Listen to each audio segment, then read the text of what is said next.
fois une surreprésentation communautaire, des mensonges, des gens mis de côté pour leur capacité, leur talent, leur fidélité à des idées. C'est-à-dire que j'ai vu, quand je dis le diable existe parce que je l'ai vu bien sûr, j'ai vu tout ça tout simplement. J'ai été journaliste, j'ai eu la carte de presse, j'ai vu comment les pro-palestiniens et les mecs qui n'étaient pas soumis au sionisme étaient systématiquement virés. J'ai vu comment dans des soirées, que ce soit les Jeudis du Seuil, des soirées Gallimard, le mot centre rachi, juif revenait systématiquement. Les gens ne se cachaient même pas pour te dire... même devant moi, c'est-à-dire, voilà, nous avons pris le pouvoir, c'était en gros explicité clair, et après tu avais le droit d'être là comme exactement un manant face à une nouvelle aristocratie.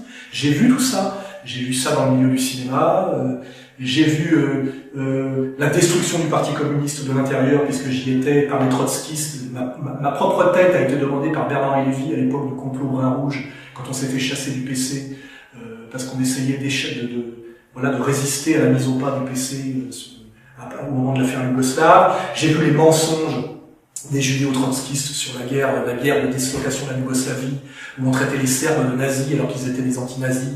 Et j'ai vu Bernard-Henri Lévy aller voir des anciens pro-nazis. J'ai vu Kouchner faire des affiches avec des miradors au nom de Médecins du Monde pour hitlériser les Serbes, etc. Enfin, j'ai vu tous ces salopards communautaires faire le sale boulot systématiquement. J'ai vu la manière dont on a éduqué les Français d'origine immigrée dans la haine de la France. Voilà, j'ai vu le montage satanique de diviser pour régner et de saloperie systématique. J'ai vu SOS Racisme.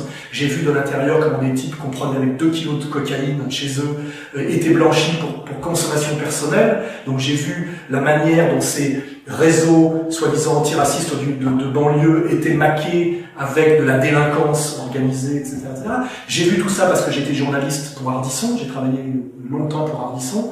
Donc j'ai suivi des grosses affaires, etc.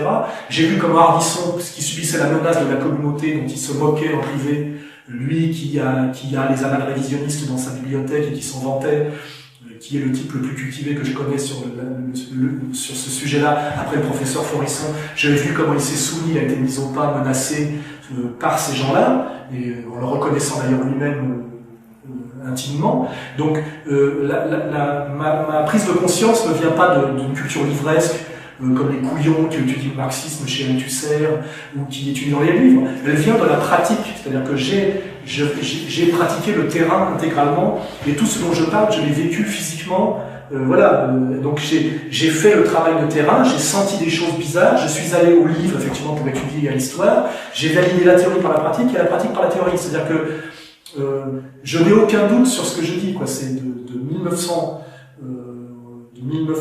j'ai publié mon premier livre en 1984 et j'ai vécu tout ça de l'intérieur de A à Z. Voilà, hein, la dérive néolibérale, la domination sioniste de plus en plus grande, la haine de la France organisée, le système de persécution aussi. Quand on commence à se prendre le lobby sioniste dans la gueule, on voit la manière dont tous les systèmes de persécution se mettent en marche.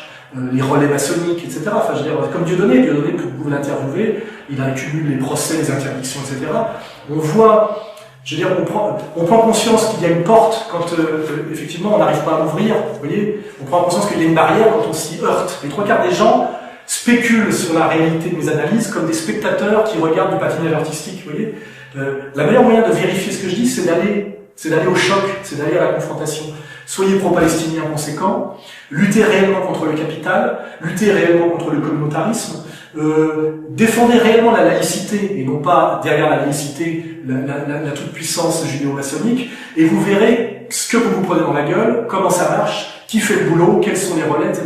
Et là, vous validez exactement toutes les écrits des hommes politiques au moment de leur retraite. C'est-à-dire que ce que je dis, c'est ce que dit Mitterrand dans ses mémoires à la fin de sa vie, c'est ce que dit, Raymond Barre 15 jours avant de mourir, c'est ce qu'écrit Allende quand il écrit des textes, c'est ce qu'écrit Napoléon quand il se confie au général Lascaz, c'est ce qu'écrit Cicéron dans le Pro Flacco, c'est ce qu'écrivent tous les penseurs et les acteurs du monde et les penseurs qui ont un vécu, un cerveau, et qui ont eu le courage de l'engagement et les moyens de l'analyse conceptuelle. Je veux dire, après vous pouvez lire aussi Douglas Reed, Stas Mullins, Ezra Pound, il n'y a aucun doute là-dessus, voilà. Et d'ailleurs, je vous le dis aujourd'hui, ce n'est pas contesté. C'est simplement voilà, étouffé. Voilà, c'est tout. Et les 3/4 des gens ne veulent pas en arriver à des conclusions radicales uniquement par trouille. Parce que la laideur fait peur, c'est tout. Comme sur la pédophilie de réseau. Les gens refusent d'admettre ça, pas parce que, même si on leur ramène toutes les preuves, parce que c'est trop dur à assumer pour eux. Parce que, comment dirais-je, pour combattre contre le diable, il faut vivre avec lui. Et vivre avec le diable, c'est aussi l'avoir en soi. C'est des choses complexes. C'est-à-dire qu'il faut assumer, finalement, c'est comme les gens qui, après la guerre, ont continué à lutter contre les nazis. Finalement, ils ont été avec les nazis toute leur vie. Hein, les Klarsfeld, finalement, toute leur vie, ils ont passé toute leur vie avec les nazis.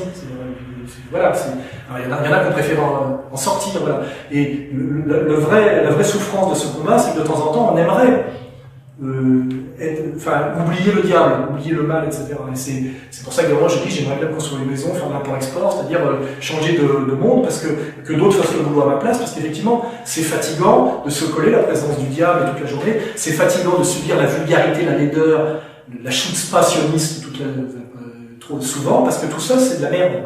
Ça pue. C'est-à-dire que c'est fatigant exactement comme un type qui fait la charité vous dit, c'est fatigant de se coller la laideur, la tristesse et la bêtise des pauvres. C'est vrai qu'à certains moments, un beau salon, des femmes bien habillées qui chantent et qui jouent du piano, c'est reposant, vous voyez. Mais au bout d'un moment, on a l'envie de retourner au baston, de retourner au réel. Il y a une instance morale, elle peut être kantienne et laïque ou religieuse.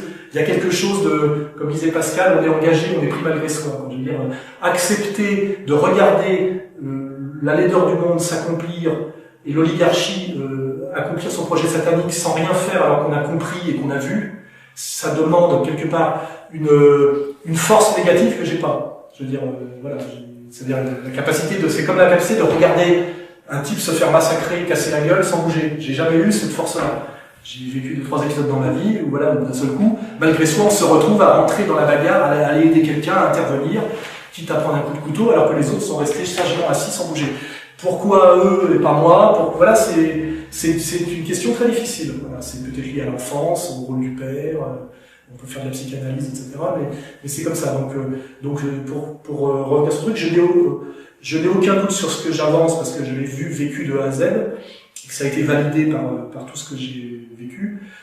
Après, la question de savoir, c'est pourquoi ceux qui ont vécu la même chose que moi, parce que tous les gens de l'élite dont je vous parle connaissent aussi bien que moi le problème. Simplement, ils ont choisi de se taire et de collaborer, c'est tout. Ou de rester en dehors du coup. Hein. En général, quand on est dans le monde médiatico, ce qu'on appelle le monde culture mondial, on collabore. Ce sont tous des collaborateurs, ça c'est clair.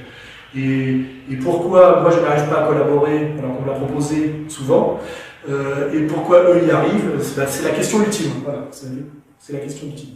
J'ai pas de réponse.